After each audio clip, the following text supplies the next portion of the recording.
11/8/96. Henry, you were talking about being in the Warsaw Ghetto, and you were summoned to the office of the person who was in charge of Schilling, and he was asking you to volunteer to go to outside the ghetto at a place where the factory might be moved. Right. Well, while I was sitting in his office, I could see that he really wanted me to go. For what reason, I really don't know, but I think the reason was that I was by myself. I didn't have no family.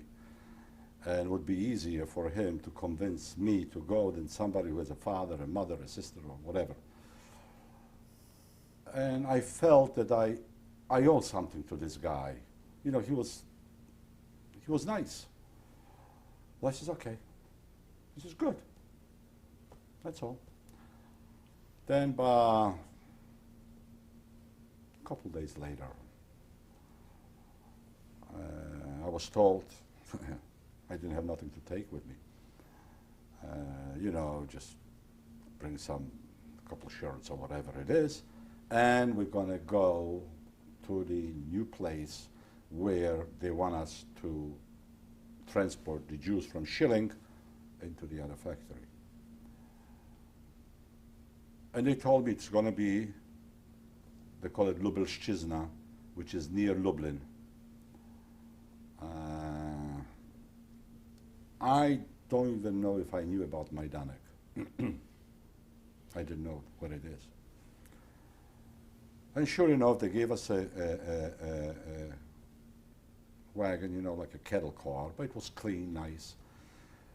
I think it was 5 of us. It was 4 and the head guy. And it was food, fruit, nice and clean, 4 beds, made up army style. And we came into that place. If I remember correctly, they called it Plage Laszkiewicz. They gave us a part of a barrack, and they gave us a tour. I mean, it was one assessment, tall guy, 6'2", 6'3", with that famous hat, with that skeleton on his, but he had a green uniform. He didn't wear the black uniform. So I don't know if he was the Gestapo, which I don't think so. I think he was just the SS.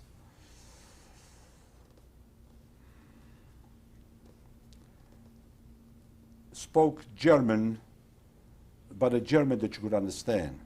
You know, I mean, at that time I was not fluent in German. I knew very little. But the head guy who we went with, he was very fluent in German. And he did tell us that we're going to go and see the factory, like who cares, with the equipment, which it was. Beautiful equipment, a beautiful factory, nice barracks that families can live together. So the barracks was divided like maybe 1 bedroom and 2 bedroom apartments. Nothing fancy, everything made out of wood. But it was nice. What were the surrounding areas like? Was it in woods? No, it was barracks around, if I remember correctly. It was barracks around it, surrounded by barracks and woods. No buildings. Didn't see any buildings at all. I don't think so. And, you know, and once we got the tour, you know, they gave us food, they fed us, and they fed us pretty good because they fed us from the SS kitchen. So the food was good. And we were on our own. So we started to roam around, you know, look in different places. And I had to go to the bathroom, and I go into the bathroom. Well, the bathroom was not a bathroom, it was a long barrack with a big hall, you know, and it was built up, you know, with wood, and it was the bathroom. But the barrack was partitioned. But it wasn't partitions like stalls. It was partitions that like 5 or 10 people can go. And I could hear voices, somebody speaking Polish. So the way it was built, it was like a hallway from the beginning at the barrack till the end. But the stalls were just built out to certain, and then it was like maybe like 48 inches that you can go just through from one end to the other. So I went to the hall and I see Polish officers, well dressed, smoking cigarettes. They didn't use the bathroom. They were just hanging around there, hanging out. I says it was odd. So I says, who are you guys? I mean, Polish officers. I mean, the war is over. Are you playing soldiers? And they looked like surprised. Like, where is this guy coming from? From the Mars. And they say, where are you coming from? Who are you? And I told them I came with a delegation from the Warsaw Ghetto, and they want to take the factory and put us here. He says, oh. He says, well, you know where you are? I says, yeah, I know, I'm near Lublin. He says, did you ever hear of Majdanek concentration camp? No. He says, well, take a look out there. That's Majdanek, that's the concentration camp. And that's where they have crematoriums and they burn people. Just plain, it's a factory to get rid of. I don't remember if he said Jews or he said people. It was odd. We heard rumors in Warsaw that the Treblinka exists, that the Travniki exists, and maybe even Majdanek, but I didn't make the connection. It was just like rumors, you know. In the ghetto was a lot of rumors that the war is going to be over tomorrow, you know, that the Americans are going to come in with gold dollars and give everybody, you know, it was all kind of, everybody was, didn't have nothing better to do. So it was all kind of rumors. Well, and he says, we are the capos. What is the capo? He says, well, we are the administrators of that camp. Well, I went back to the barrack that we, you know, and he was sitting and reading a book. I wish I can remember his name. Hell of a nice guy and smart.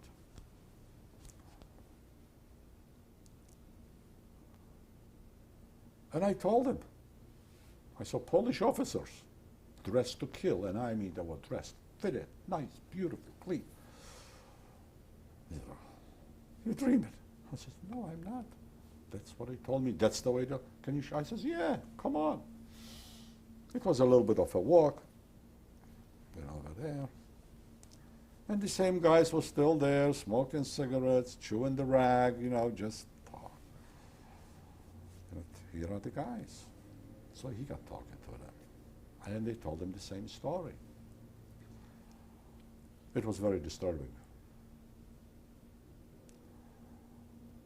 To a point now, what do you believe?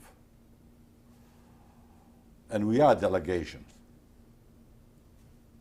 I don't know how, it's very possible that the same, I don't know if they were Jews or Poles, the couples. I don't know. But somehow we got the word to that assessment. The assessment comes in, and he says, I hear that you had a little talk with the Polish officers. Not to me, he wouldn't talk to me. He says, yes. And he says, well, I'm sorry, but I don't think I'll let you go back to Warsaw Ghetto. And my guy says, why? And he says, well, you know too much. Now we see this is it. But he was pretty smart and pretty convincing, the head guy, and he was an attorney. And he says, listen, I heard in the ghetto we hear a lot of things. People talk about all kind of, from the best to the worst. I mean, it was just all kind of rumors are flying around. If we don't come back, for sure, you're not going to bring the company to come out over here. If we come back, then some people will believe, some people won't believe. We promise you we're not going to talk about it, we're not going to drum it up, but even if my people, I can gag them if they say it, but then it's, you know, it's another rumor. You know, he was angry at the assessment, put his head down, and I could see a lot of strain on him. Walked out. Came back a couple hours later and says, tomorrow you're leaving back for Warsaw. Well, we came back to the ghetto, and I don't have to tell you, the propaganda went on. I mean, we knew what's going on. And people start to build bunkers. And we became the builders of the bunkers. We had the lumber, we had the machinery to cut it, and so on and so forth. And I mean, people were building bunkers, I mean, to stay there for a year. I mean, in different places, basements, digging holes underground. I mean, imagination was flying. More money you had, a better bunker you got. Less money you had, you took a bedroom, you took a closet, you know, which we didn't have any closet. How to call it? How you say it in English? That you hang your clothes, but it's not in the wall. An armoire? An armoire. Thank you. An armoire. You know, you put an armoire, you cut it out, you cut into the next room, you know, and you know, everybody helped themselves whichever way they could. Were the Germans aware that you were building bunkers? No. Again, I'm sure that somebody told them. You had a lot of Jews that weren't so kosher, that were working with the Germans. Thank God it wasn't that many, but it was, you know, for the whiskey or whatever, or for the women or whatever it is, they were collaborating with the Germans. And whatever was going in the ghetto, the Germans had a pretty good idea. So anyway, we started to build the bunkers. And, you know, people were bringing supplies, you know, of dry food and dry fruit. And, you know, people felt they're going to be there for a month or two or a year, whatever it takes. They're going to survive in that bunker. Did you do the ones for the underground? Did you see any of the The underground didn't have people? no bunkers. The underground was, as far as I know, now, I know I got in contact with, I was in touch with the underground from the small ghetto. I didn't know anything about, you know, about the big ghetto, what was going on over there. But I know, you know, they didn't have no bunkers. There were young people, my age, 2 or 3 years older, with the philosophy, well, we're not going to go and die just like lambs be slaughtered. We're going to do something about it if it's going to be, but anyway, we're not going to die just by going to the slaughter. And they had their guns, and they had the Molotov cocktails. Did you work with them? I was involved with them, but I didn't have a gun. How were you involved? Because I was with a group that were building the bunkers. And I was with a group that we start to put planks and making holes through the attic that we could go from one building to the other. We could go through the whole ghetto almost without going out on the street. Okay? And they weren't aware of it. Well, not everybody was aware of it. So it happened, I was with the guys that were knocking out the walls and making the holes and putting in the planks, you know, to walk from one attic to the other, attic, right, and not to go on the street. Which during the day, that's the only way you could have gone from house to house to house, because the Germans were, you know. And the underground was using this? Yes, yes. Well, the underground, after a while, you know, through guys like us, and maybe before that, but they didn't have the complete knowledge. And I met a group of, I think it was 2 girls and 3 guys, or 2 girls and 2 guys, who were from the underground. And when I say from the underground, it really was not organized. It was small groups, and they were working together. They were very patriotic, to a point being fanatic. They might change the fate of the Jewish people. Devoted, nice young people.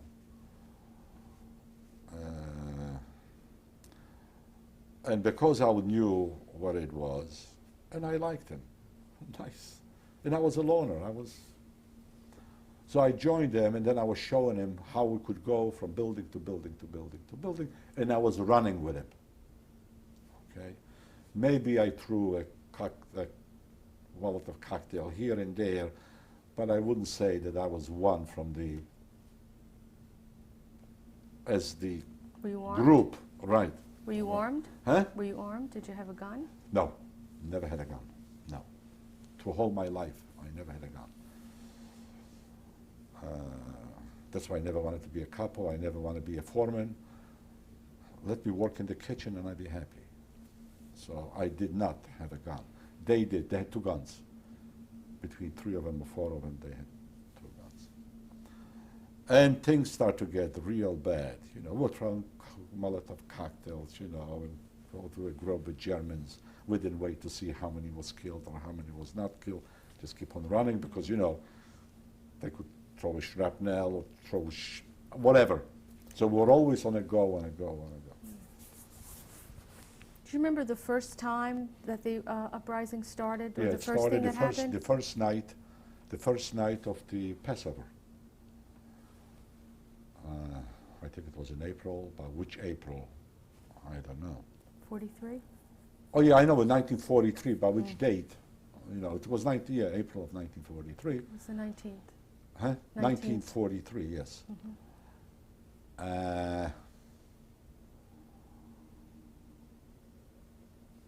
So we were running during the day because at night it was no Germans. The Germans would not be in the ghetto at night. We heard about the tank going into the main ghetto, you understand? And they throw Molotov cocktails and put it on fire, and the Germans pulled out. We had communication, you know, it was quite good communication. Who were you communicating with? I mean, it was runners. In the organization, if you can call it organized. It was all on I know you and you know me. That's it. So during the day, you know, we were running, but at night we could go out and walk the streets.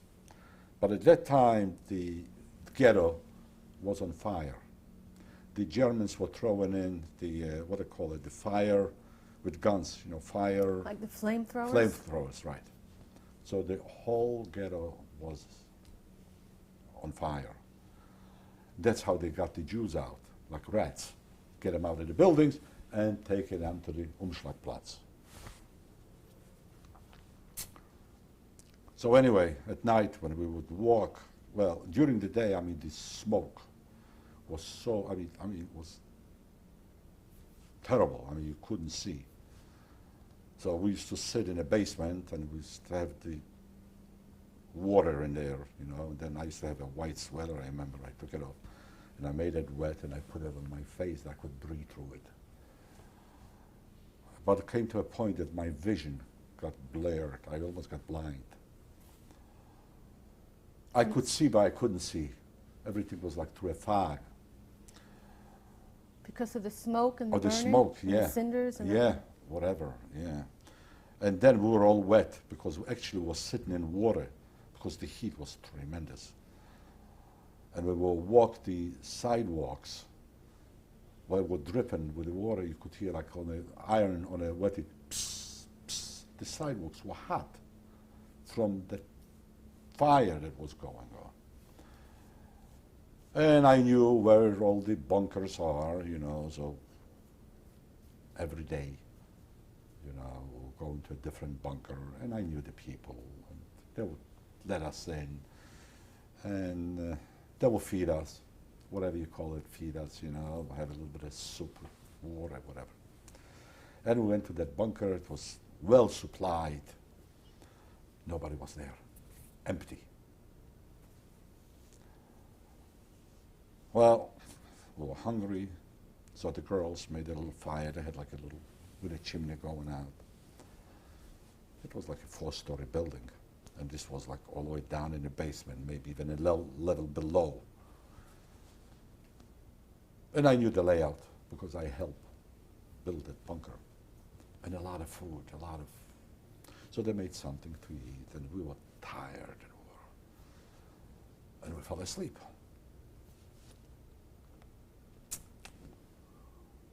Just the morning start to break. We hear German soldiers, you know, and staying right near the door. The door it wasn't a door, but it was like a flap.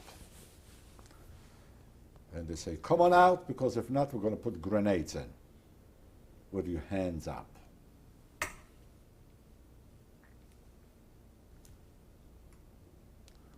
I couldn't even see. My eyes were burning. We went out. It was already almost like daytime with our hands up. I wore a watch, what my grandfather gave it to me for my bar mitzvah. So this, you know, take it off, give it that.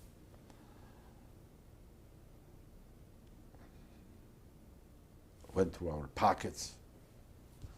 I had a little bit of money, you know, from building the bunkers, you know. So.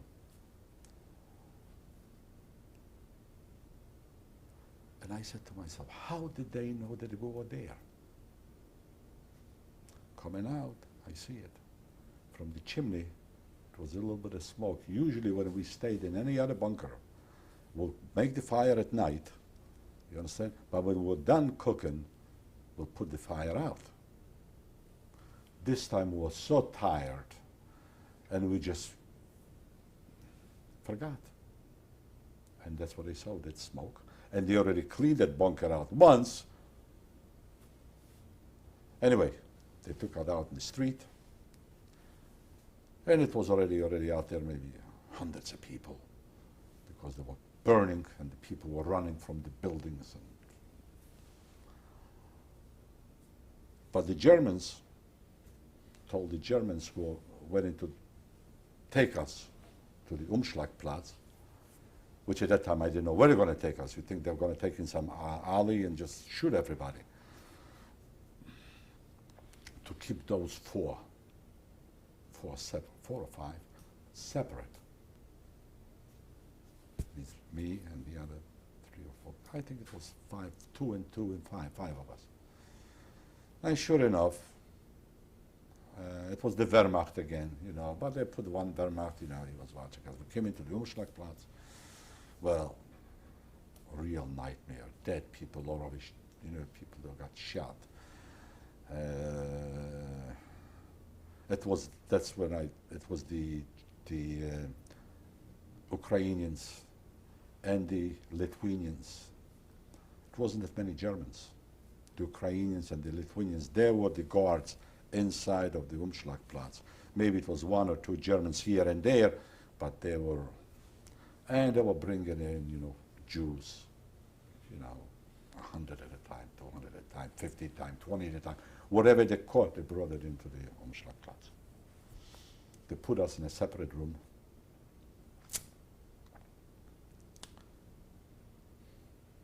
And they boarded up. Put like across two boards and they boarded up. And they told, keep those four separate, five separate. But at the door was a door, but it was like a panel already missing out of it. If it's not the whole panel, so maybe it was the opening. You know, they were hacking and boarded up. But we could see that they just crossed it and put nails into it and nailed it up. And in the meantime, they bring in more and more Jews. But you were in a separate place. No, on the Umschlagplatz, but one of the rooms, one of the classrooms maybe. It was a school. Mm-hmm.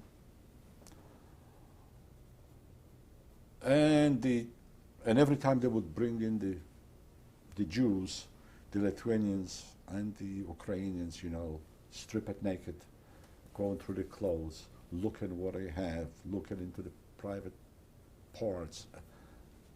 Terrible. If they didn't like you, just took out the gun and you know, if you just said anything. So it was corpse laying all over the place. The smell was terrible. Then all of a sudden, you know, with the rifles, everybody roused, everybody out, everybody out. No. So before this year happened, the two Ukrainians that stayed at our door, they were itching to go out and rob. And they got so involved, they just walked away, ran into to the Jews, you know, started ripping them apart and what they have. Well, we took advantage of that. We knocked out the door, which it wasn't hard. It wasn't hard at all. Just put the shoulder against it, give it a push, the door open up, and we mingled in with all the other people. After about 10, 15 minutes, after they robbed and the people that came in was already robbed, they were already ready to go into transport, which we went in with them. You understand? The Ukrainians come back, nobody there. Now, the Germans wouldn't make any bone about it. They would get shot.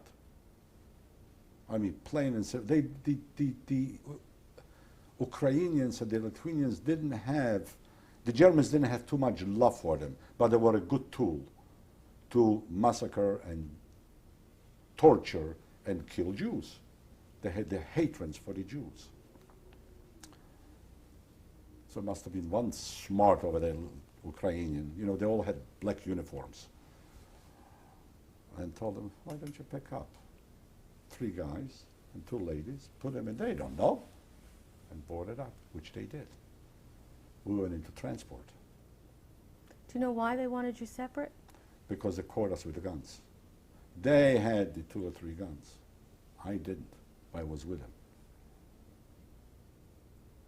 And they knew that they had something to do with the uprising. And they wanted, whatever they wanted to make out of it, I don't know. But they kept us separate, because at that time they already had problems with the uprising in the big ghetto, not in the small one, and they had big problems. This year was already, so they caught some guilty people. And what they wanted to do, I don't know. And then I went into transport. Do you remember about when that was? Yeah, it was in 1943, May 1943. I was told that this year was the last transport out of Warsaw alive. They didn't have no more transports. After that transport, everybody was shot right in Warsaw. They put us in those cattle and put us like on a side track. We stayed there for about 2 days with no water, no food. The Ukrainians and the Lithuanians shooting on the outside, so if you were against the wall, you died. You understand? Another nightmare.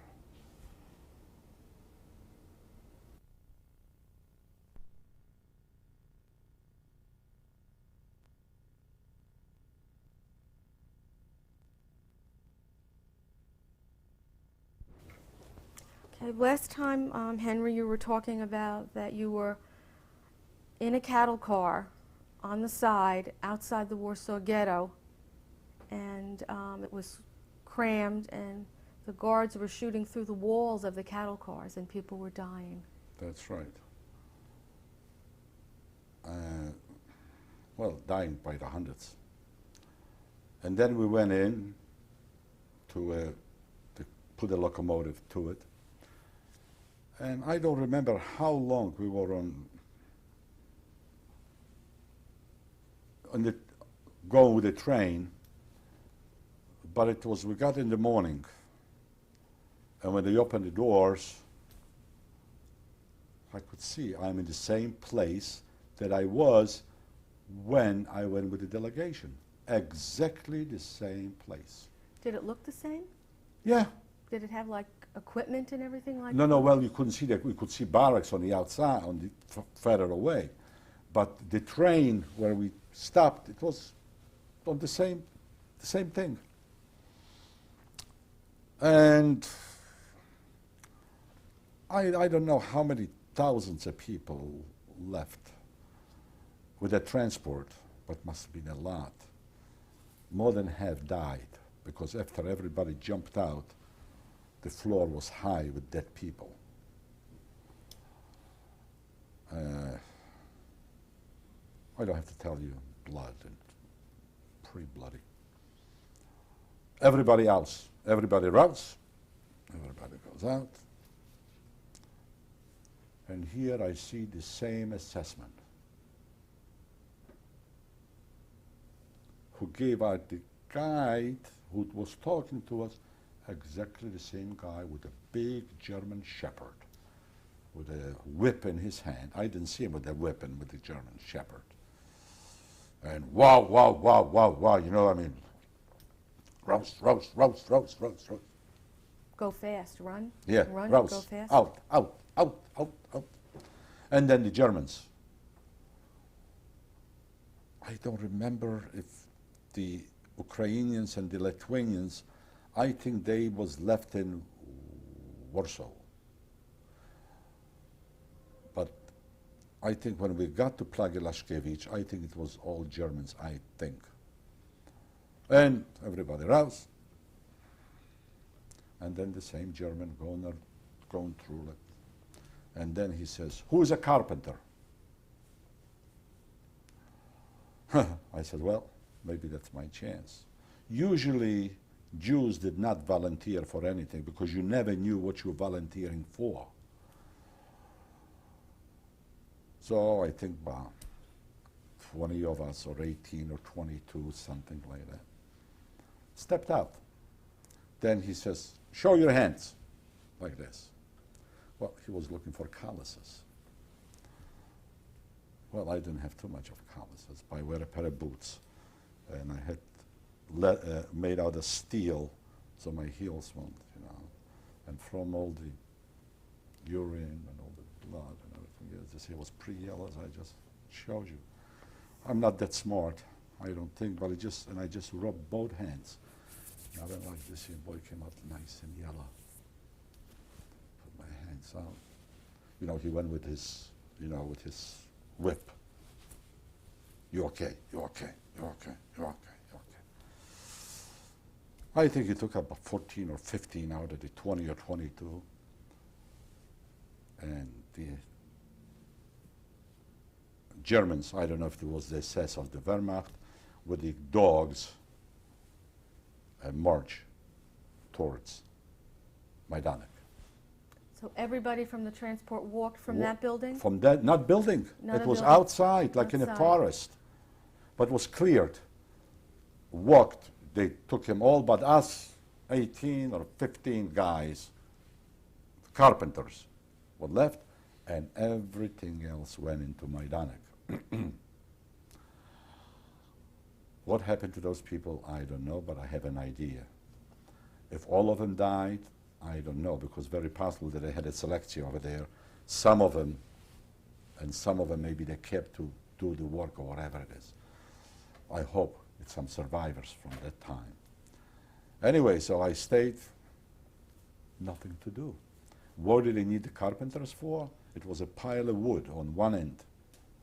To take that pile of wood and take it to the other end of the barrack.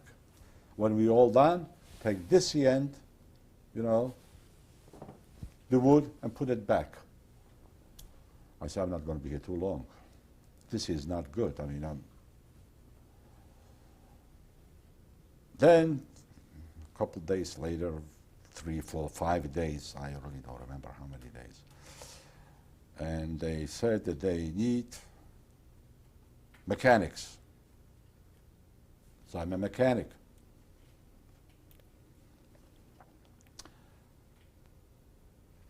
They came with a truck.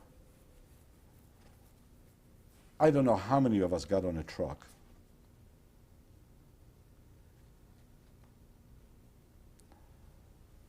And they took us to a Arbeitslager.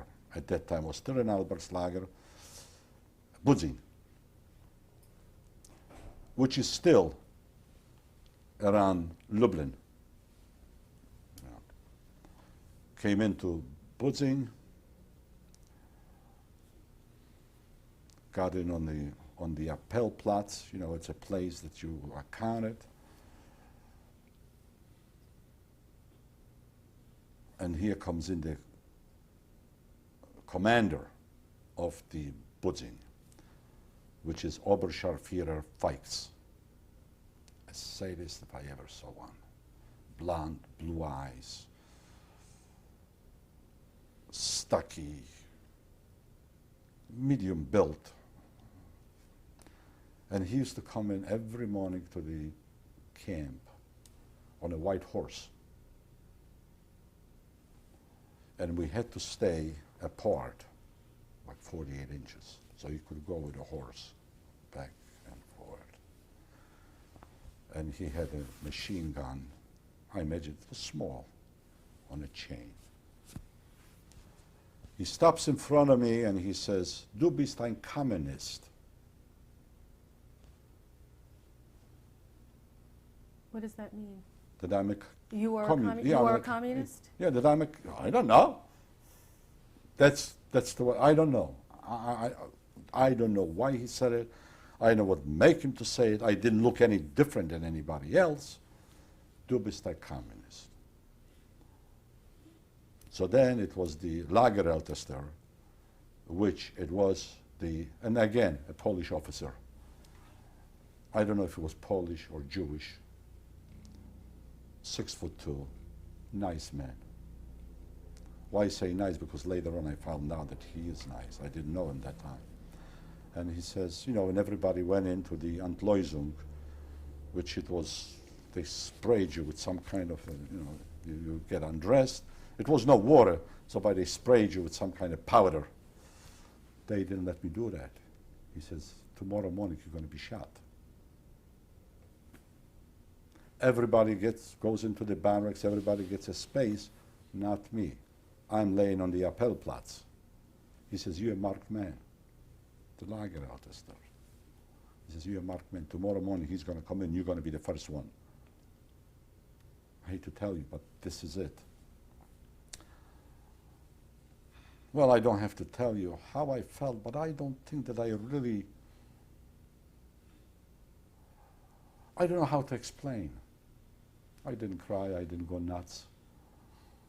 I didn't not that I wanted to die, you understand, not that but it was like, if I would be normal, I mean, somebody gives you that kind of, I was laying on the ground, with my jacket over my head on the, and here it is, this is it. Part of your life goes through, just on dawn break, just on dawn break. Comes in a buggy, a little rickshaw, horse and buggy, with 2 Wehrmacht. I see him driving, eh?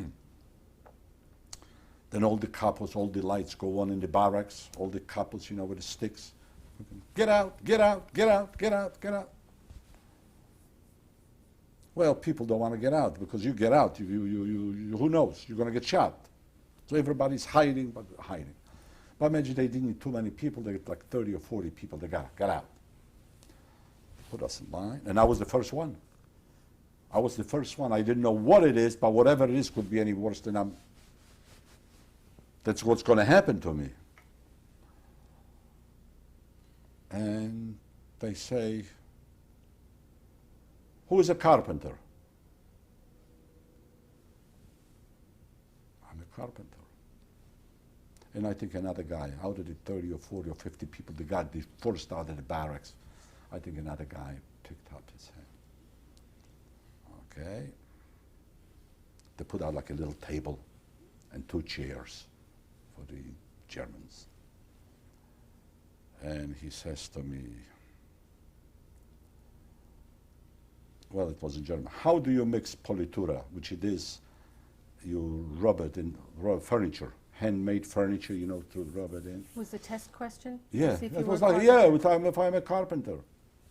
Thank God I knew this here from workshop, from school, that you take alcohol, you know, with that politura, and you have to, you know, mix it to dissolve it very, very good, and that's what you, good, on the side. Picked up another guy, put me on the little horse and buggy they had, and took me to Krasnik. Now when I'm in a different camp altogether, but thank God, I don't have to face Fikes, the Oberscharführer.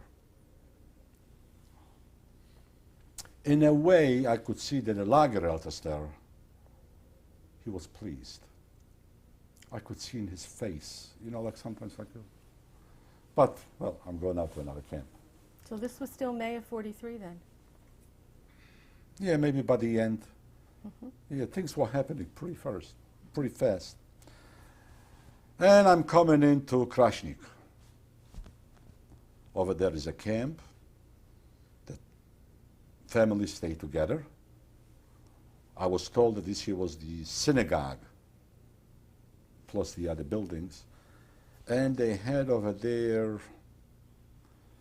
a carpentry shop. I don't want to say a carpentry shop, that they were making the finest handmade furniture for the elite, for the German elite, and shipping it to Germany. So everybody who was there, it wasn't only from Poland, but they had them like from all over Europe. The cream of the crop. I mean, people, cabinet makers. I mean, really, really, really, really beautiful stuff they used to make. Here I am. I don't even know how to, I know how to put in nails, but that's as far as it goes. You know, they were very nice to me. They had a nice, you know, potatoes and whatever, but it was nice. It was almost like a family life. I said to myself, wait, look like an oasis. And I went to work the next day, and they could see that I don't even know how to sew a straight line.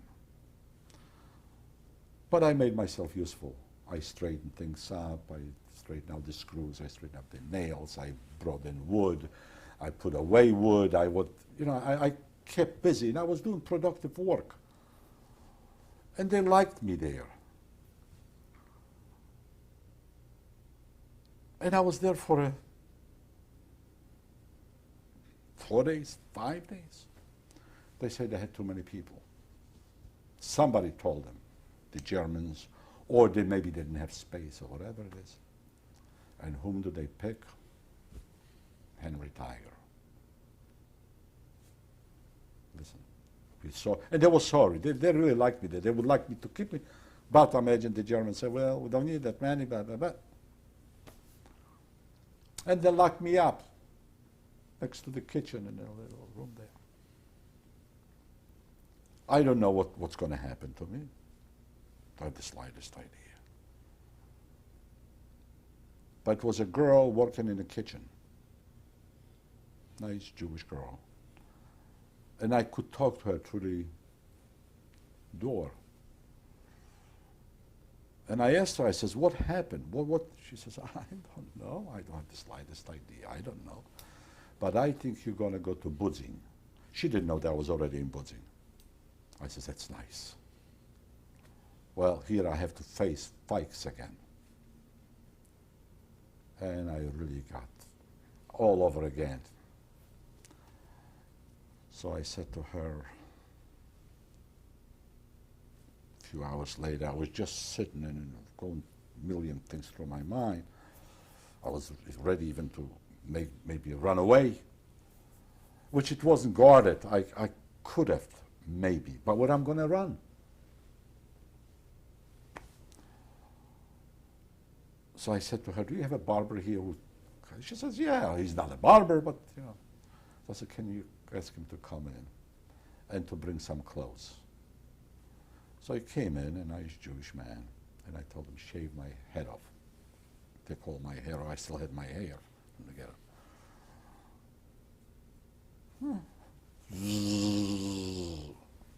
Then I said, I have pretty nice clothes. I want to trade it. Not so nice, not so good. You were changing your appearance. Yeah, completely. I looked like a different man. You wouldn't recognize me. The matter of fact is, he brought me a jacket that was like a narrow jacket. I mean, you know, different altogether than I had riding boots, you know. Then I got from them, it was the Holland, you know, the wood shoes. I mean, I looked like a different person altogether with no hair. And you did that during the whole night? It didn't take me a whole night. It didn't take me the whole night. He came in, he shaved my hair. I told him, listen, you see what I wear? Bring me some clothes that it's different altogether. I told him, I said, listen, I heard I'm going back to Budzin, and what happened? He was a nice Jewish guy. What happened? And that's what I have to do. I have to disguise myself. And please help me. So he brought in clothes that was different altogether. Sure enough, the next morning, they put me in the same little wagon, the little horse and buggy, with the same Germans, take me back to Budzin. I came into Budzin. Well, you know, the Lagerells has to see me. He says, oh no, I got this guy, but he recognized me. I had this guy's, I could see it in his eyes, like, but Fikes didn't recognize me. So I was already mixed in with the crowd. But still, every morning he would come in with his horse, and you never knew when he's going to take the little gun and put you in the back, shoot you in the back of your head. 2 people, 3 people, 4 people. Some week will go by, nobody. So you never knew. When you felt that horse breathing on you, you didn't know. You thought that this is the end of you. And he was just going through every single day. And as high as 4 people, and sometimes maybe for a month, nobody. But you never knew. It was every single morning. Now I'm in Budzin. And all the guys are going out to work. I wanted to be in a camp. I didn't want to go out to work. Whatever it is, you know, you never knew. So they needed a shoemaker. I'm a shoemaker. Well, my mother was selling. I had a little bit of an idea, you know. Well, I was no shoemaker. But anyway, I stayed over there for 2 or 3 months. They put up with me. I was a good worker, and I was a fast learner. And then, you know, the privilege I had that I didn't have, I had to stay in the appel, which was every morning at 4 o'clock in the morning, rain or shine or freezing or snow, you stayed out there for 4 hours. And then you were counted, then everybody went to work outside, you know, and I went to my little room and be with other 3 or 4 guys and do my tailor, my shoemaker work. Well, I was no shoemaker, so they wanted to get rid of me. So I became a tailor.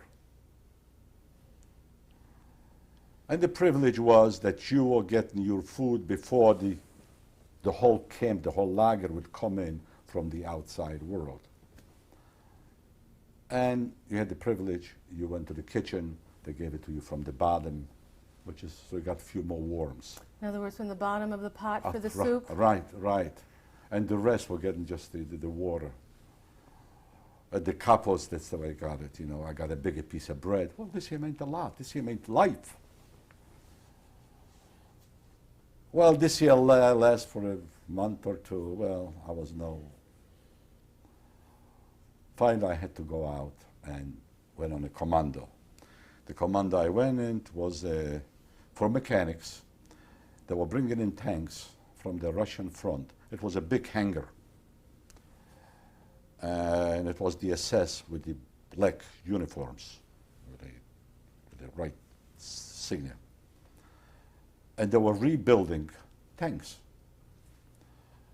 You could see that from the Russian front because the soil was black. It was Ukrainian soil. It was. My job was to take off the, whatever they call it, that it goes on the wheels. You know, it's like a tape, metal. You know, that the tanks roll on. How would you call it? Like the tractor part? The tractor part, right. Yes. But it was like, you know, it was a big pin over there. You had to knock that pin out and then take it apart, clean it, wash it, whatever was used, you put it in your parting. And the assessment would work on the engine. He was my boss. Period. He was a mean guy.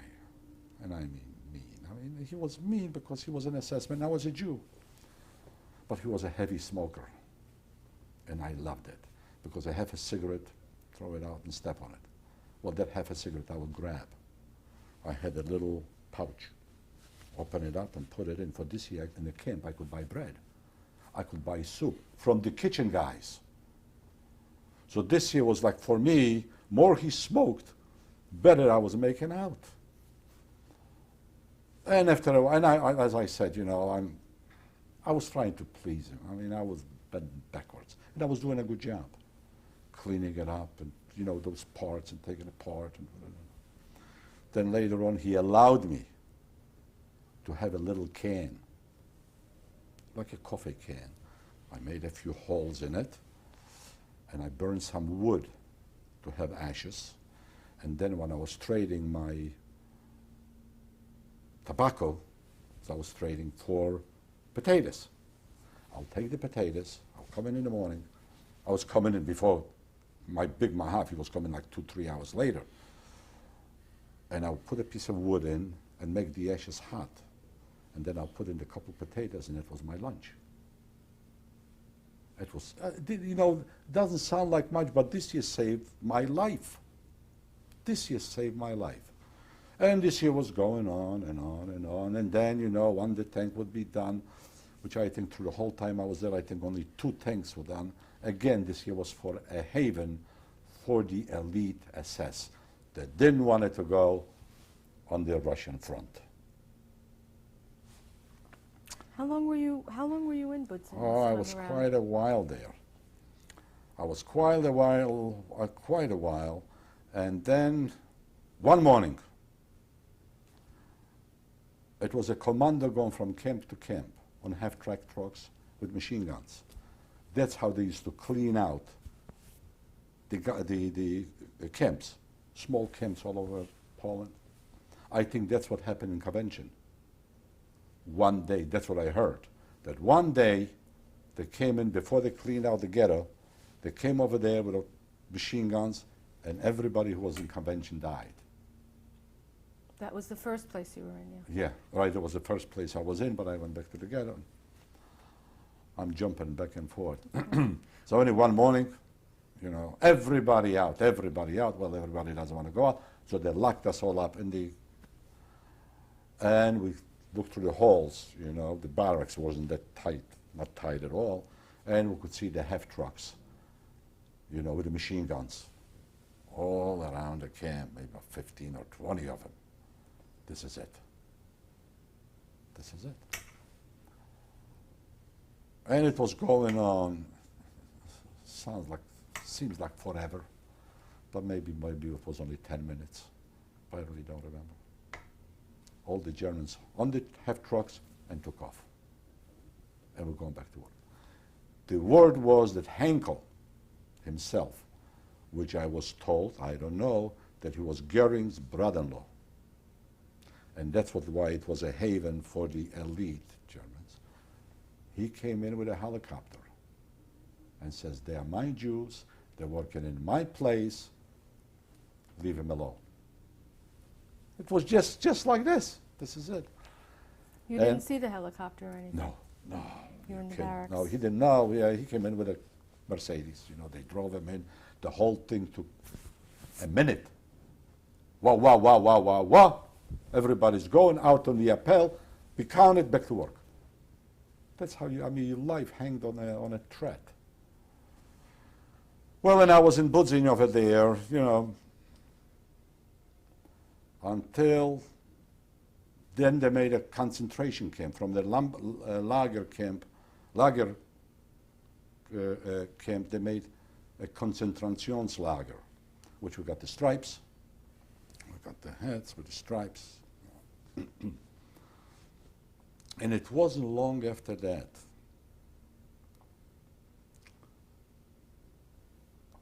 that they put us in, I don't think they put us in train, I think it was trucks. No, they did put us in trains. They put us in trains and we wind up in Auschwitz.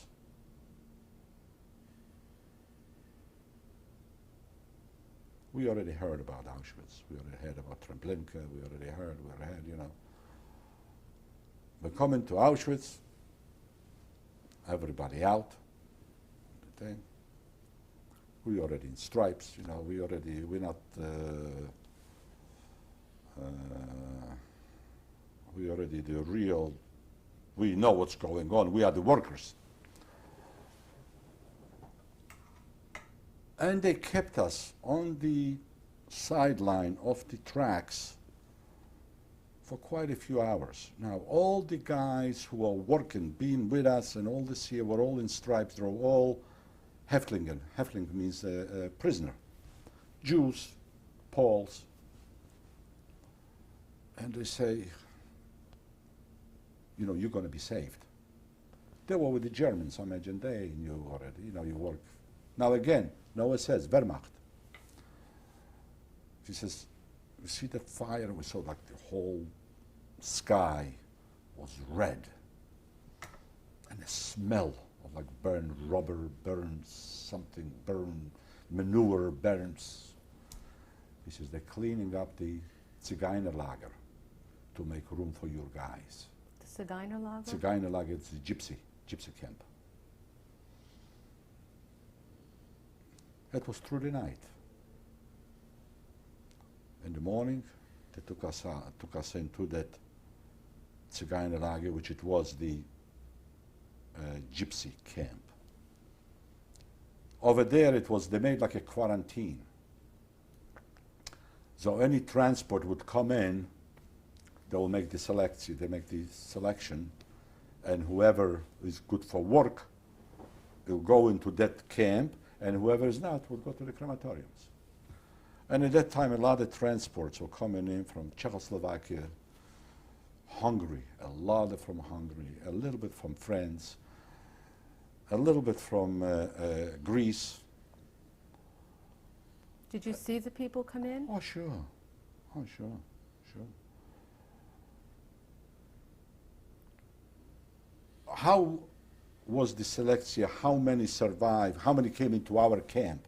To how many went direct to the crematorium? I don't have the slightest idea. But groups were coming in, well fed still from their, you know, and they were bad shape. Okay.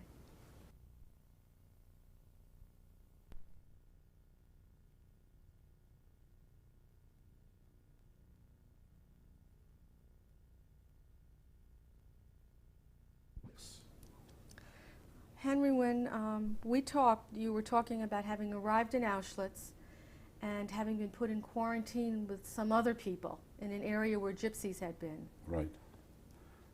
Well, in that camp, after a couple of days, or maybe the next day, again, some Germans came in, they put out a table, and everybody got undressed. strip. And they looked at you, front, back, and then they will ask you, what did you do? What are you? Who are you? You know, well, who I am, they knew, but I had to tell them, well, I was a mechanic in the Panzer Division in Henkelwerk in Budzin. Ring a bell. Some people then on this side, the older people, the little bit weaker people. Was this the first selection you had been through? Yes. The whole time? The whole time. And it was in in Birkenau. Now I'm not in Birkenau. Auschwitz. I'm in Birkenau. Birkenau, on the quarantine. In That's maybe the first- 1944? I imagine it was 1944, yeah. It Okay. wasn't cold, so it must have been like spring or summer of 1944, because it was a sunny day. And sure enough, an hour later, they put all the guys that was on my side, and they took us into a different camp, which was the D-Lager, D camp.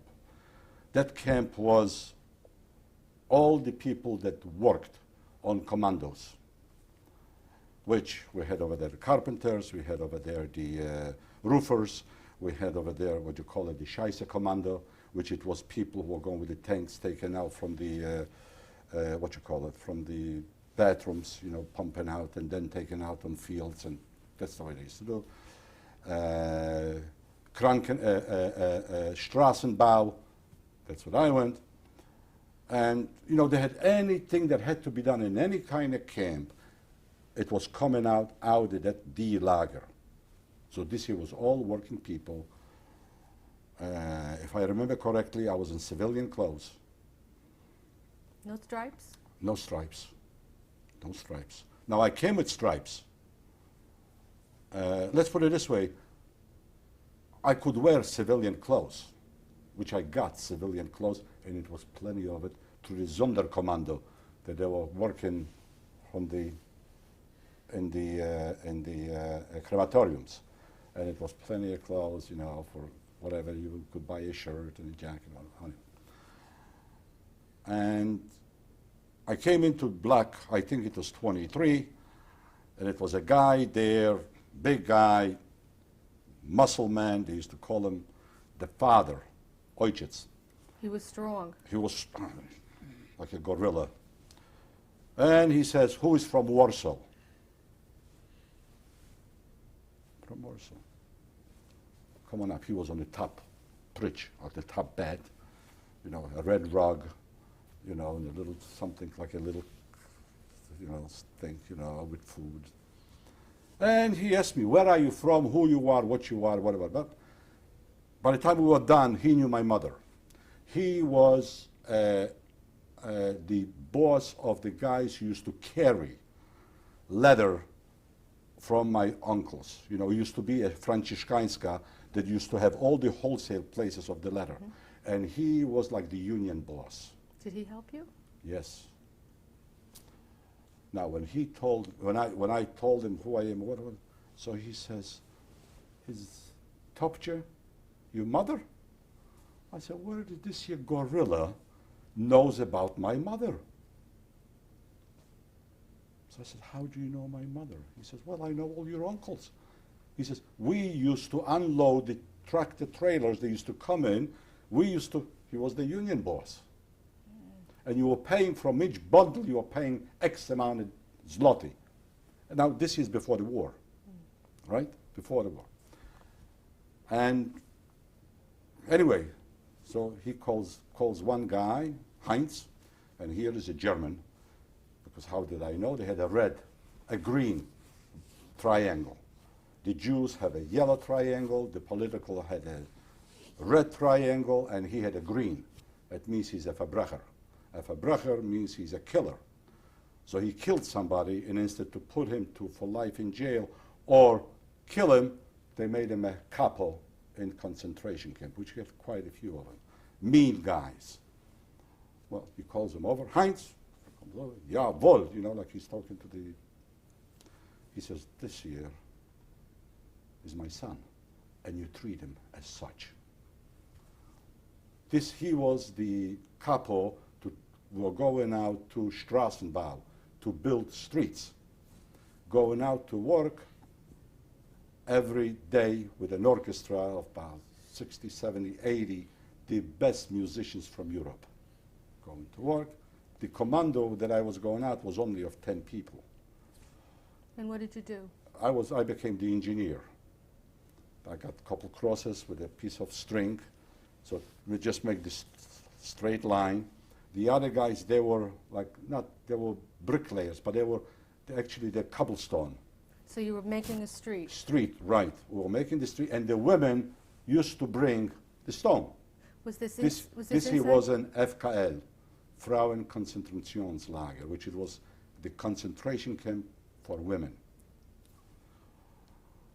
And it was sad, what can I tell you? Very sad, you know. I mean, if you could give him a little something, because of all shaved heads. So if you could give him something, bring something to cover their heads, was a mitzvah. The food that we were getting from our kitchen was all given to them, because, you know, with us used to work a lot of civilians, civilian workers, Poles and Volksdeutsche. They used to bring in big lunches. Mm-hmm. And so you helped the women? Yeah, so they will bring the big lunches. Why did they bring in big lunches? Because half of the lunch, they will sell it to us. We were getting the merchandise in our camp, was like with a fence, was the Sonderkommando, was the guys who was working in all the magazines, clothing and all this, you know, going through, taking out the gold and the gold teeth, you know, from the clothing, from the transports coming in. Mm-hmm. And, you know, and you trade them for a gold ring or whatever it is for a couple eggs. But then instead of a couple eggs, you got 4 eggs. And again, the whole survival. And how long did you work on the streets? Oh, for quite a while. I was there until I went out of Germany. Over there, I saw Mengele, because we're working over there on the Krankenbau, which is the hospital for the women. And he used to come in, I don't know how often, but I saw him maybe 2 or 3 times, everybody out, and he would just go with a finger back and forth, which the whole thing took maybe 2 or 3 minutes. Okay?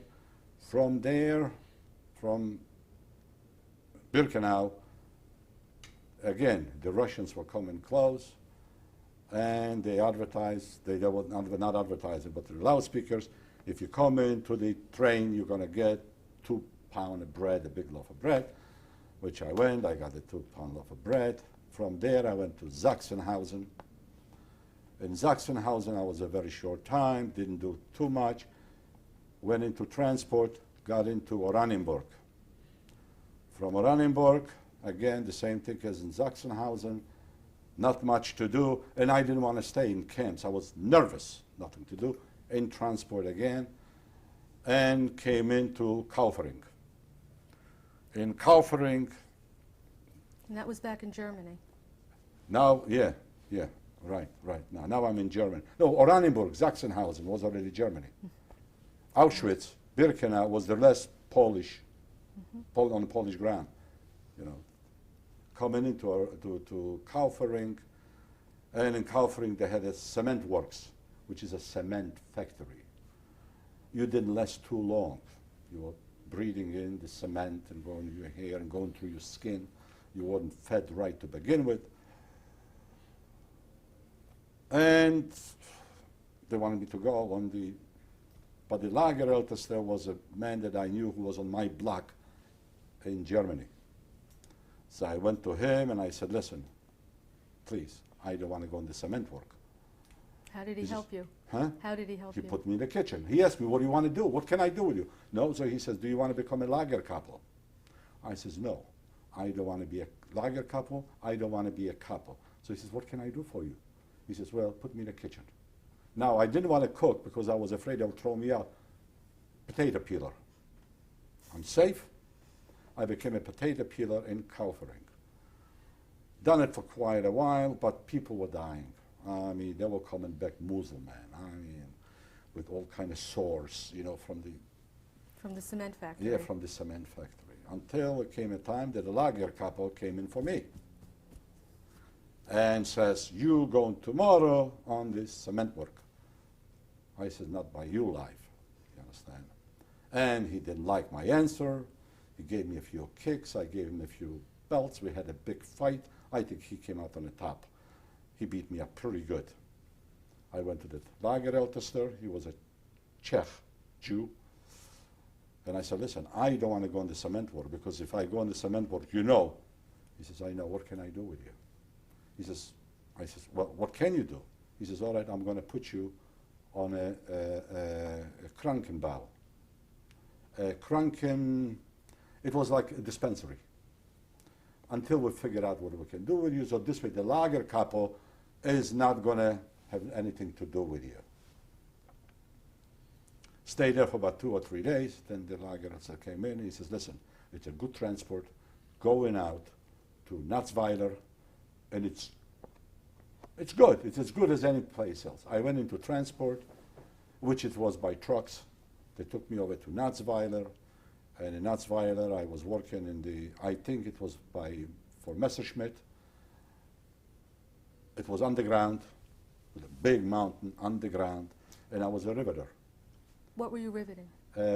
Wings for aeroplanes. Airplanes. Aeroplane wings, right. Done this here for quite a while. This was probably maybe 45 by now? Yeah, but the beginning of 45. So yeah. it was like winter, it was like cold. Yeah. The matter of fact is, a part, they took us by truck, and a part we walked. Through that walk, going, which from Natzweiler, I went back to Kaufering. That walk, a lot of people died on that march. It was cold, it was bitter. You fell, the German come over, put a bullet in your head, and it was the end of it. So a lot of people, I'll call my friends, because in Natzweiler there wasn't that many. And then we came back into Kaufering. In Kaufering I stayed a very short time. Well, they have like quite a few camps in Kaufering. So I think I was in Kaufering number 4, and I think I was in Kaufering number 7, if I remember correctly. From there, again, the Russians were coming in closer and closer and closer, and they took us to Dachau. I came into Dachau. It was like a beautiful camp. It was under the Red Cross. I got my own little, not bed, but a bridge, you know. I got a pillow, I got a cover. Didn't have this here and I didn't take a bath maybe for a year and a half, or a shower. Over there they had it. So it was already. Was it still under the Germans, though? Oh yeah, You were yeah. still oh, a prisoner. the war was still going. Yeah. Yeah, but that's the way the Dachau was, because Dachau, the Red Cross had the right. It was a camp that the Red Cross was allowed to come in and inspect. Okay? After being over there for a little while, again, nothing to do, they transported me to Allach, which it was a commando of Dachau. In Allach, a lot of people died. It was no food, it was hot, it was, I don't know how to explain, but I think it was the worst. You couldn't even help yourself. And it was like, you didn't have a contact at all with the outside world. This way, you had the Polish workers, you had nothing. And I was liberated May the 5th or the 7th by the Americans. I was liberated by the Americans, and they wouldn't come into the camp. They were afraid. And I don't blame them. Disease, you name it, and it was there. Smells, things, people. They couldn't even get the bodies out, so just piles of people. Well, I asked a few guys I was with, I says, I'm going to jump the wires. And they did have current going through the wires in Auschwitz and in Birkenau. So every morning, I'm jumping back and forth. You go out in the morning, you could see bodies hanging. People just suicide, not that they want to run away, but just couldn't take it and just went on the wires and got electrocuted. Well, at dawn, you know, touched. The Americans wouldn't put on the. I knew that, but In other words, they turned off the current, so turned the off fence current, wasn't yeah. electrified. But it still were, the MPs were on half trucks with machine guns. Outside the camp. Outside the camp. They didn't even come into the camp yet. They were afraid. Anyway, I jumped and I ran with another 3 guys. 20 wanted to go, but only 4 of us jumped. And we came into a little... Did the Americans try to stop you? Yeah, they were shooting, but not to kill. Just to scare, or to keep the mass back. Because guys were watching what's going to happen to those guys. You understand? So it was, but it was... Anyway, went into the fields, you know, to the cornfields, you know, went into the small town. It was vacant. Nobody was in town. It was another town, a village. You know, I took off my stripes, my things. I put on a civilian pants. Shoes. Where'd you get the civilian I clothes went from? into a house. Nobody was there. All the Germans left. Oh, they were deserted. The place was deserted. Well, the place was deserted. Maybe they heard that the concentration camp prisoners were getting, and they were afraid. So they just left it closest, you know. And we found a bucket of eggs, and we scrambled those eggs. And then we went into another little town, and we got into a house, a nice little villa. And the lady there, well, she was scared of us tremendously. But I told her, I said, listen, you let us in. Give us a bedroom and give us the bathroom. You understand? And then the other people that are going to come through will protect you. And sure enough, she made a bed for us. You know, I took a, oh, it was a pleasure. Took a bed. She gave me some change of clothes, not only to me, but to the other 3 guys, or 4 guys, 3 guys. Each one of a different nationality. I had a Russian, I had a Greek, and I think I had a Hungarian. And I was a Polish Jew. Now, they weren't even Jewish. Do you understand what I mean? And how long were you in the house? I was in a house for about a week. I got very friendly with the MPs, you know, especially they was from Poland, so they were sitting on our windowsill and seeing the whole thing. So we had chocolate, we had cigarettes, not that I smoked. And it, you know, so we gave it to the German lady, you know, and her husband. And they got, you know, we used to go out and grab a few chickens, you know, go into a chicken coop. Didn't ask any questions. Brought in, she would make chicken soup with. This year didn't last too long, and one morning I couldn't get out of bed. Like paralyzed from my waist down. I got scared. I mean, I cannot walk. So I was, no. So the MPs, you know, took me back to Allah. I'm back in the pickle. I already was liberated, but still, now I'm back with the smell, with the stench. But the Americans were already inside, so it wasn't that bad. Did they take care of you? Yes. So they put me in a Krankenbau, in a hospital, which was a barrack, and they put me out on the floor. No medication, no nothing. But used to come in, used a doctor, an American doctor, you know, some kind of officer, stocky, red hair, you know, spoke the pretty good German. And by that time, my German was pretty good. And he says, what is the matter with you? And I told him, I says, I don't know, I just can't walk. And the guy who was watching, he says, yeah, get this guy out of here, he's crazy. Get him out. But a half an hour later, a Red Cross ambulance, you know, from the green, you know, came in, 4 guys, they wanted to lift me up. I said, no, don't. I got up, and I fainted. That was the end. I wake up in a bath tub with a solution that I felt that my skin came to life. I do believe that they say that the skin breathes. I really could feel air going through, and I woke up because I fainted. And I could see, like, I don't know what kind of solution they put me in. And I conked out. I think I was out for about, that's what I was told, about 10 days. They took me to a field hospital, an American field hospital, which it was in a factory on or in a big hangar. And when I woke up, it was a nurse, an American nurse, Red Cross, all in white. She looked like an angel. I thought I died. I thought I died. I thought that I'm in heaven. Honest. Here stays the beautiful lady, all in white. And she puts something in my mouth, and the red nails, really bright. I says, I thought that I died, and that's heaven. How did you find out where you were? Well, I start to ask questions. And my German was pretty good. And the nurses, you know, they spoke German. You know, they were American. Mm-hmm. Beautiful, beautiful ladies. I'm talking about with heart. How could they stand us? We smelled. I couldn't stand the guy next to me. I mean, he stunk. Whatever disease he had with his stomach. I mean, the place was a nightmare.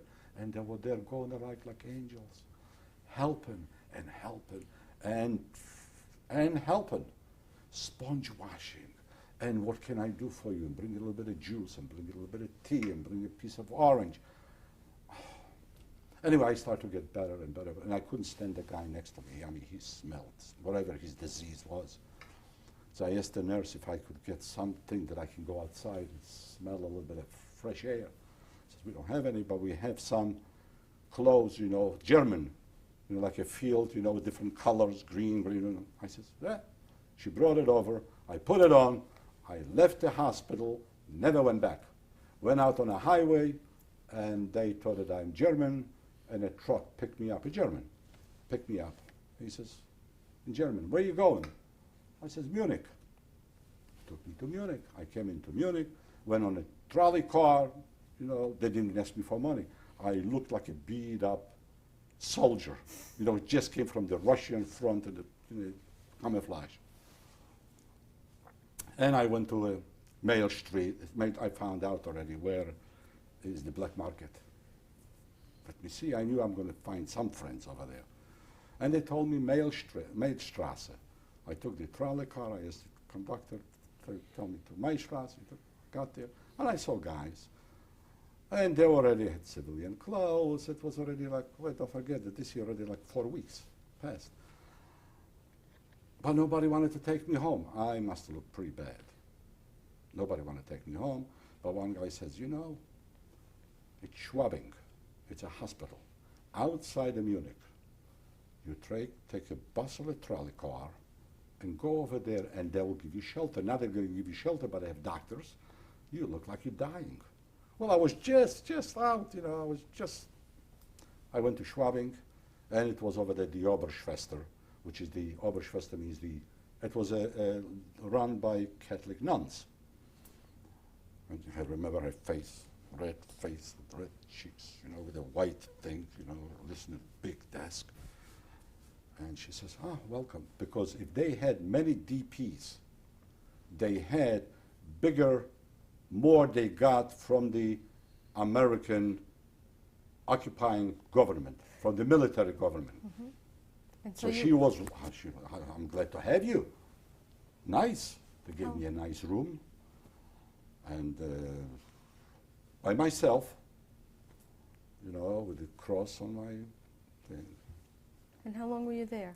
Well, I was there for about 2 weeks. And then where did you go? From there, I mean, it was too good to be true. I imagine they felt that I'm fine. And I went to Kempten. It was a DP camp that it was for people who were sick, who were already on the recuperating. I don't know why they called that. It was like an Erholungsheim, like Turku. It was an old factory with barracks. The food was good. Well, they were getting already American food. I didn't like it. I said, I was liberated. I mean, this year, I mean, with 50 guys in one room.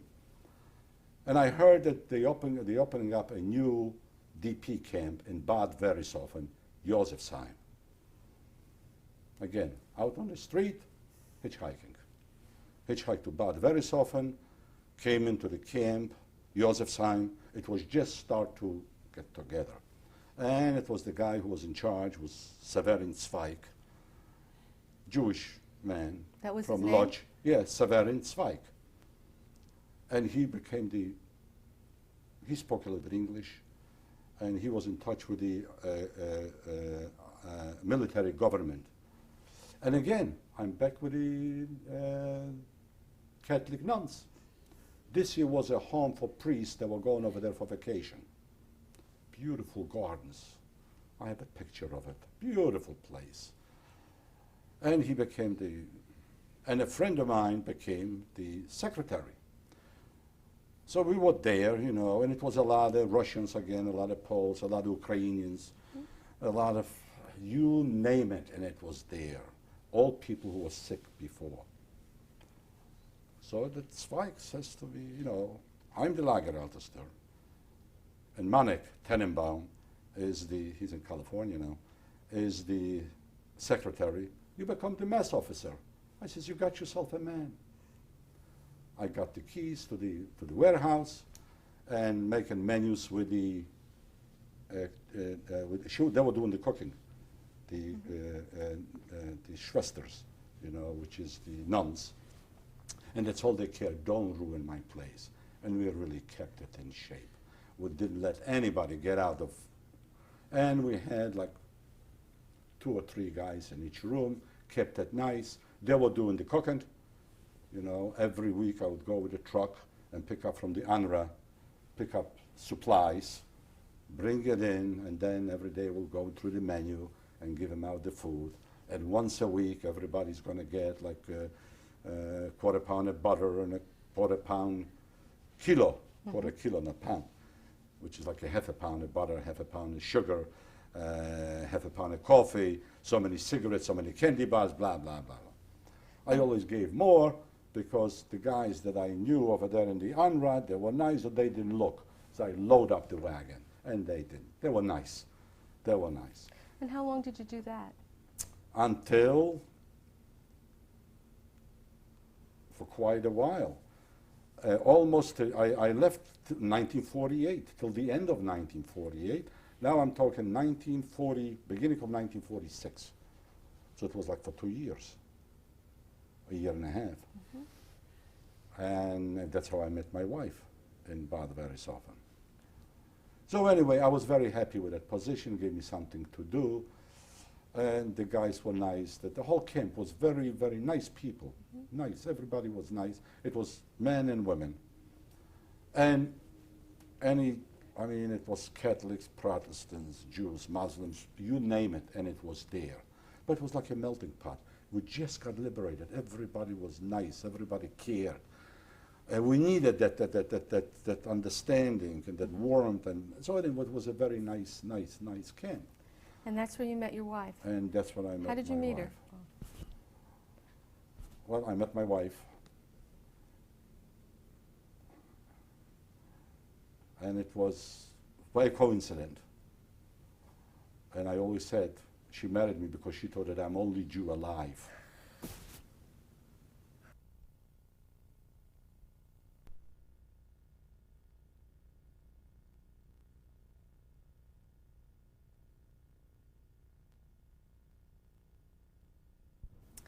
Henry, you were saying you were in the DP camp and you met your wife and she thought that you were the only Jewish person alive.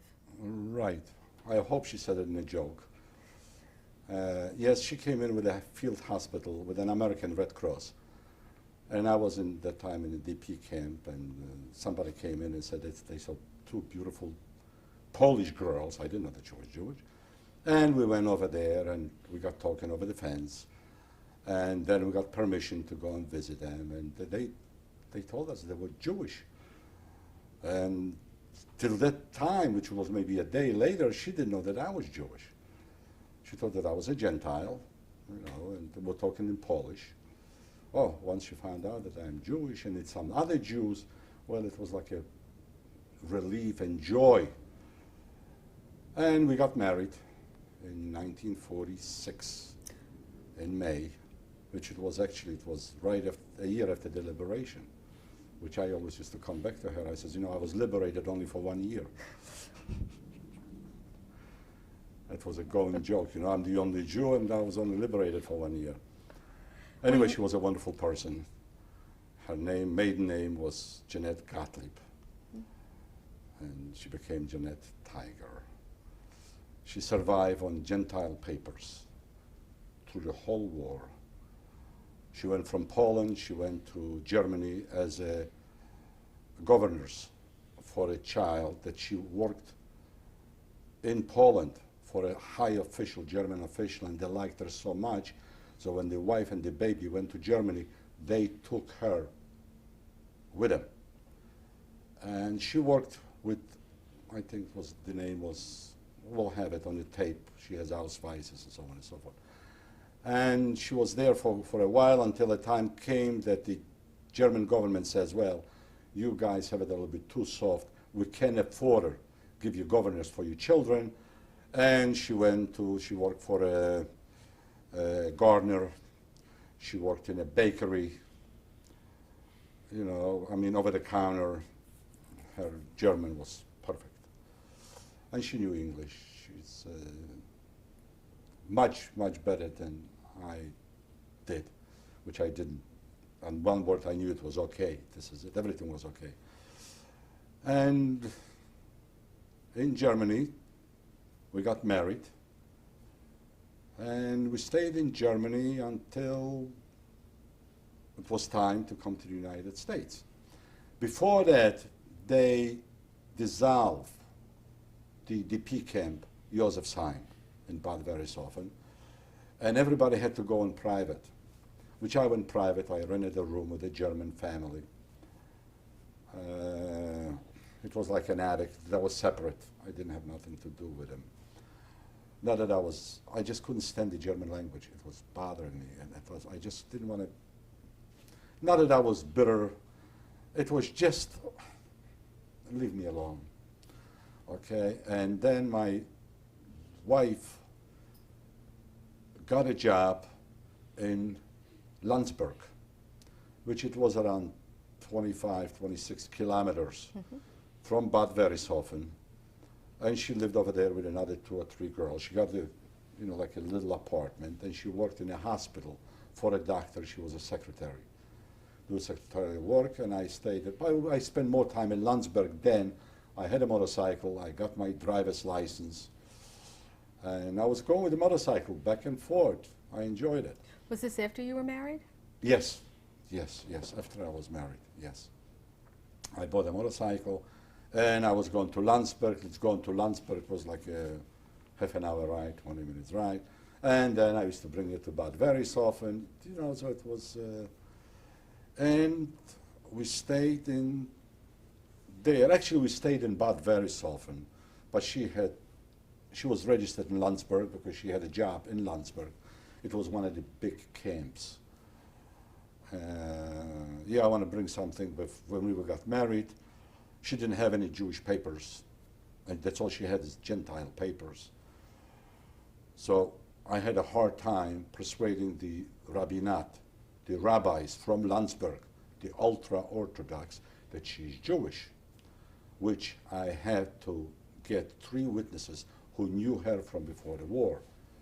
And I had to take them to Landsberg, and they had to swear, which I have an affidavit now, that she's Jewish. She had to go to the mikveh. And the rabbi came into Vad. I had to send a taxi for him, and he came in with 2 or 3 shamusim, and the wedding had to be done outside under the stars, which I wasn't too keen about. I mean, here is Germany in Bad Werrishofen with candles. They will think that we're going to torch the city. But everything went fine on the outside. He gave us the Chippah Kedushin, if most Americans understand what I'm saying. But anyway, the vows. And we were married in a Jewish tradition, ultra-Orthodox. And what year was that then? This year was in 1946, 46. May of almost exactly to the year when I was liberated. Right. And we stayed in Germany till 1949. In 1949, we got our papers to come to the United States. We both came on the Truman quota, that we both have to have jobs in the United States to secure that we're not going to go on welfare, which we did. I got a job as a presser in a factory, in a sweatshop, as a presser. And for that I went to Ort, and I had to take some courses, like you know, like you have to be a genius to know how to, especially in the United States, you just put the thing down, right? But I got my certification, I passed the exams, and everything was fine and good. And we went to the CIA, I think it was, and we went through the consul, you know, and we were told that we have to go to Bremerhaven, which we packed our whatever we had. That's a city. Bremerhaven, yeah. City. It's Bremen port. We went to Munich first. And over there, I think it was the rest of the papers they had to, but everything went pretty smooth. Went into Bremen port. They put us on actually, I think it was a battleship. Or it was a freighter. I don't know what, it was no passenger ship. We were at sea for 13 days. Slow boat to America. When did you you know, arrive in America? Pardon me? When did you arrive in America? No, well, on the ship, they put us on the ship, that the ship was my ship. It was SS Marine Tiger, believe it or not. My name. Everybody, you know, had a big laugh at me here. Yeah, Henry, finally, you know, we come in, yeah, SS Marine Tiger. We came to New York. Went through the, what do they call it? Immigration? Or Immigration, customs? yeah, right through the Ellis Island. Right. And came to Philadelphia. We came to Philadelphia for a reason that my sister-in-law, my wife's sister, she survived as a Gentile. After the war, they got together. I want to mention that she worked in the town of Braunau in Austria, my wife. That's where Hitler was born. And so she came about 6 months before us. And she lived in Rebecca Gratz's place on Spruce Street. So she came into New York, and, you know, we're glad. And took a train and came into, and she rented an apartment at 5th and Bainbridge on a third floor walk up. I remember like now, the landlady was Mrs. Black. She had 3 or 4 stores downstairs selling kitchen sets. Very nice lady. And she rented an apartment for $35 a month. And that was your first apartment then That in was my America with first, your wife? Right, right. It was a 3-floor walk up. It was a 1-bedroom. It was very nice. I thought it was a palace. Yeah. But anyway, and I didn't speak English. I had a hard time. In school I took French, which was Greek to me, and still is. But I went to visit, I had 2 uncles, they're both dead now, in New York, 2 brothers of my father. I went to visit them, they were very nice, very, very nice. He made a dinner, he invited the whole family. Yeah, let me say this, I came to the United States, I think, with $85. I spent $40 or $45 I spent. I went on 4th Street on the push carts and I bought 50 pounds of potatoes. We're eating a lot of potatoes. And some bananas and some oranges and all this kind of stuff that we didn't have it. in Germany or in Poland.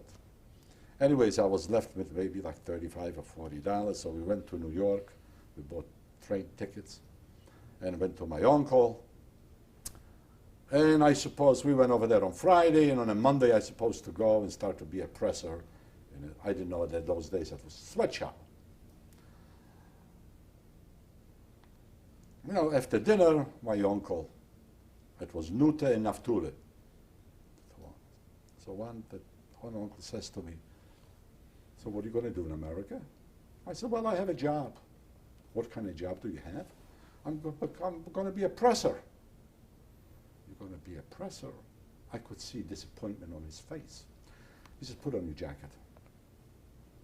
It was in February when I came to the United States. It was in February. I put on my jacket. He lived in Long Island. We took a walk for about 2 or 3 blocks. When they came into a narrow store, narrow front, with a lot of stuff hanging. We walk in, he puts on the light, and he says, "That's your future." And I was talking to him in Yiddish. I says, "Uncle, what are you talking about?" He says, "When you become a presser, the best you can do, one day you're going to open up a cleaning and repairing store. You're going to mend people's halls and smell their sweat. If that's what you want, become a presser. You'll never learn the language, and boy, was he wise. You'll never learn the language. You're always going to be a refugee because you're going to stay in a sweatshop working 10, 12 hours because you want the overtime, because you want to support your family." What did he suggest then instead? So he says to me, "I have a brother-in-law who is in the meat business." "Ah, he's doing fabulous." I'm from a big town, from Warsaw. I didn't think that I ever saw a chicken alive. But this here went into my mind. Coming back on the train, I said to Jeanette, which was Sunday, the next morning I had to go to work. I said, "Jeanette, I'm not going to work Monday." She says, "Why?" And my wife, she was a sweetheart. She wasn't a business lady at all. She was more intellectual than a business person. And I was the opposite. Opposite attract each other. She says, "Why?"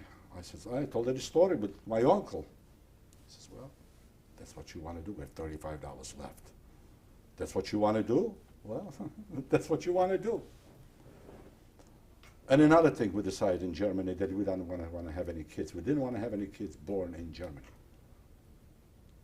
They were born in Germany, so we didn't have. We have Helene in 1950 when we were in the United States. She was the firstborn, my daughter. Anyway, so I had some friends, and I found out some of them were beef boners. It's in a warehouse, in a slaughterhouse that you bone meat, you know, for sausage, for ground beef, and so on.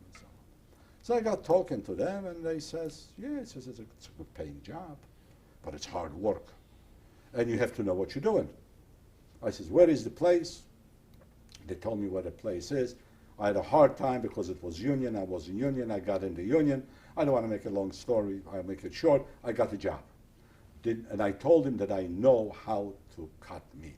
Didn't have the slightest idea. They put me next to, and I didn't speak English. So they put me next to Paul, an American, Paul. And I told him in Polish, his Polish was broken, but I told him I don't know what I'm doing. I don't have the slightest idea. I need a job. Please help. He did. First thing he did, showed me how to, you know, to sharpen a knife. He says, "This is the most important thing, to have a sharp knife," which he did. And he showed me how to put in the knife and how to bone the meat. And he really worked with me. It didn't take me long. Again, you don't have to be a genius. In a few months, 3 or 4 months, I made first class. It was guys over there working on it for 2 years didn't make first class. Right? I used to come home at night, and I used to, you know, draw bones, you know, from the cow, from the forequarter, from the hindquarter, everything. That was, to me, it was a science. I had to learn. Anyway, after being over there for a short time, and I was working in a freezer all the time, getting at 4 o'clock in the morning, you know, till 2, 3 o'clock in the afternoon. But it was sweet. It was great. No complaints. I became so good in it, they took me upstairs to portion control for the restaurants. Now I'm cutting steaks, filet mignons, you know, and rib steaks and everything, portion controls for the restaurant. I worked over there for about a year, and I thought that I know everything. Saved up $1,000, okay? And I opened up a store at 4th in Bainbridge, which it was another 10 butcher shops with me. I rented the store for $300 a month. It was like a lot of money. I gave the guy $900 for 3 months rent he wanted. Anyway, I worked like a dog. In a year's time, we didn't go to the movies. I was rented, white, you know, understand. In that 1 year, sounds working day and night, Saturday, Sunday, blah, blah, saved $30,000. Well, hamburgers I didn't have to buy, the meat we had. So, and we go to the movie sometimes on a Sunday, you know, for a matinee, 25 cents. And then I wanted to buy a bar. In those days, that's what it was a bar. Anyway, I didn't. I bought a little supermarket with fresh meats, which I was a cutter. And from there and over there, the people liked me in a Gentile neighborhood. And I was good at it. And the register didn't stop ringing. And then I went into other things, but this is all, which is not important. So when you came to America, essentially, you really found your niche. You had Yes. 2 children. Yes. You had a Yeah, daughter. one other thing I wanted to bring it up. When I was home in Poland, my father was in the United States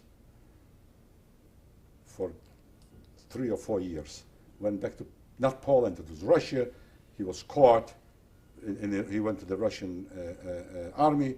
He was caught by the Germans. He was in Germans' PW camp, POW camp. And why am I telling you that? Well, your father you said your father was in America and then went back Right, to Poland. right. So all those years, since the time that I remember, my father always said, Henry, you're not going to grow up in Poland.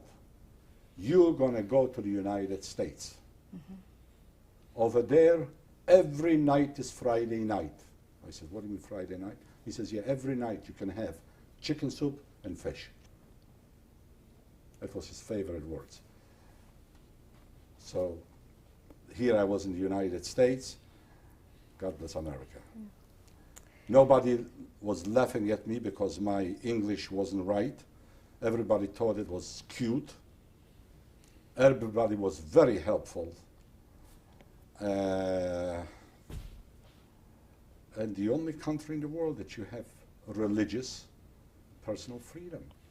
It's not perfect, but God bless America. Henry, for the times that you were during the war and all of your experiences, can you give maybe one reason why you survived, the major reason why you survived everything? No, it didn't take to be smart. It didn't take to be brave. I think it was a tremendous amount of luck and being in the right place in the right time, or not being in the right place in the wrong time.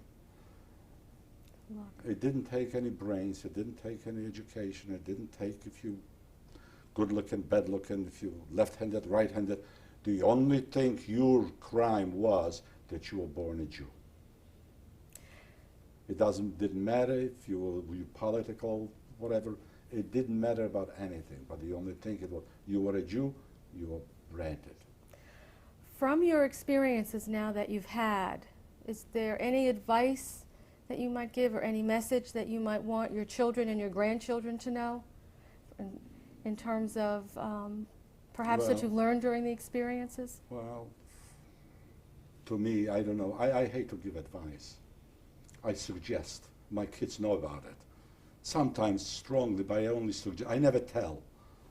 You know, take care of yourself, stay healthy, and stay alive, because that's the most precious thing that any person can have in their lives. And I'm a strong believer in it. And thank God I have a beautiful family. I have a lot of nachas. Wonderful. Thank God for that. Thank God, and thank God, America, to be able, because I remember when the German Jews in 1937, 38, even 39 before the war, where they were throwing out the Jews out of Germany, educated, they came into Poland. They could not get a job. People were laughing at them. If you didn't speak a good Polish, you didn't have a chance to get a job. You didn't have a place in society. Because if you didn't speak a good Polish, you were Jewish. And if you were Jewish, you're no good. When I came to the United States, and that's what I was afraid of. It was a different feeling. The people were warm. It was cute. I made mistakes. And it was just a free man. We're not perfect, but I hope one of those days we're going to get there. Henry, I'd like to thank you very much for sharing your testimony. It's been an extraordinary life that you've had, and in terms of your experiences during the Holocaust, your survival, and it surely is, I think, inspiring to anyone who would hear it. I want to thank you very much. Oh, thank you for giving me the opportunity. Thank I you. had a hard time. I didn't do it for many years, but I'm glad I did. I'm really glad that I did. And thank you. You're welcome. And thank you all. Thank you. Or I keep on going. No, I'm going to ask. Yeah, okay. Henry, can you tell us the significance of the first photo? Yeah, that's my father, Azriel Tiger. Was taken when he was around 18 years old in the United States. He came to the United States, and it was taken in Brooklyn. Okay, we'll go to the next photo then. This year photo is taken, he came back to Poland, which is Russia, for a visit, and the First World War broke out, and the Russian took him in the army, and this is the picture from the Russian army. Okay. And do you know about what year that is? Well, it must have been around 1914. Okay, we'll go to the next photo then. This is a picture of my father and other soldiers, most of them Russians. To the right, if you can see it, it's a German soldier. And my father is wearing a belt that he used to be it showed that he was the ranking over there between the prisoners. He was a Russian soldier taken in as a war prisoner into So he was a German- this was really a German German POW camp. camp. Right.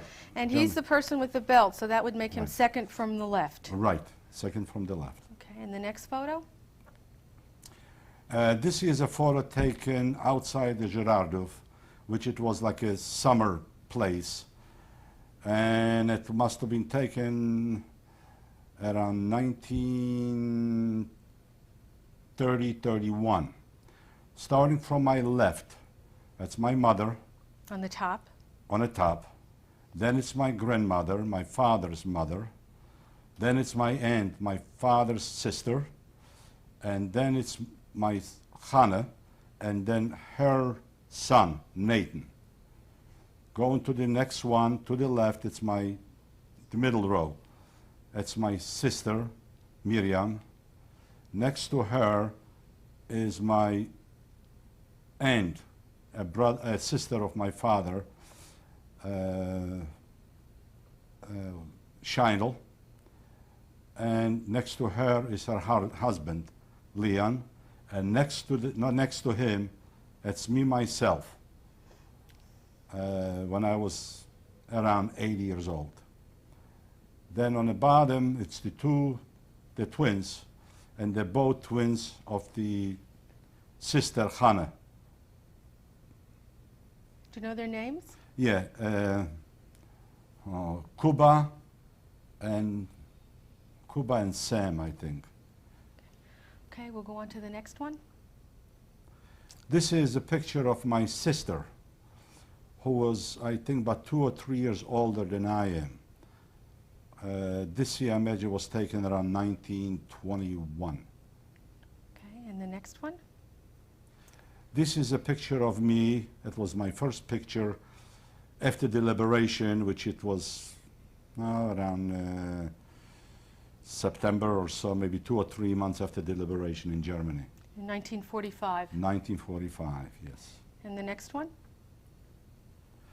This is the picture of the first year of the celebration of the liberation of the concentration camps. We made a little monument and we laid a wreath, and I was selected to hold the wreath, and the 2 girls helped me with it. Where was this taken? This here was in Bad Werrieshofen. Is that in Germany. Germany? Do you know the names of the 2 people on either side of you? No, I don't, no. Okay, we'll go on to the next one then. The next one, this one is the DP camp, Josefsheim, in Bad Werrieshofen. Then I spent most of my time in Germany.